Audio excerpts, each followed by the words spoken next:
આજે તો ઈદનો દિવસ છે, ચાલો તો તમને અમારા બગસરાનો ખૂબસૂરત નજારો દેખાડી દઈએ। આપણા મદ્રાસામાં જે રમજાન મહિનામાં ખિદમત કરતા હતા બાપુએ એનું સારો ધારીને સન્માન કર્યું। આપણા મદ્રાસે નાસ્તાનો પ્રોગ્રામ હતો, ચાલો નાસ્તો કરી લઈએ।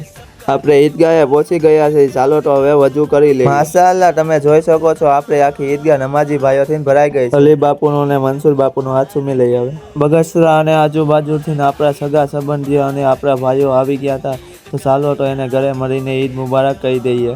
માશાઅલ્લાહ, તમે જોઈ શકો છો કેટલા બધા આપણા ભાઈઓ છે જેને આપણે ઓળખીએ છીએ। ચાલો તો બધા લોકોને ગલે મળીને ઈદ મુબારક કહી દઈએ। તમે જોઈ શકો છો આપણા બધા ભાઈઓ કેવા દિલથી ગલે મળીને ઈદ મુબારક કરી રહ્યા છે। અલ્લાહ પાક આ બધાને હંમેશા સહી સલામત ને ખુશ રાખે ને આપણા ફોલોવર્સને બી હંમેશા ખુશ ને સહી સલામત રાખે। આપણા વિડીયોને લાઇક કરતા રહેજો અને આવા જ ખૂબસૂરત બ્લોગ જોવા માટે આઈડીને ફોલો કરી નાખજો ને યુટ્યુબમાં જોતા હોય તો ચેનલને સબસ્ક્રાઈબ કરી નાખજો।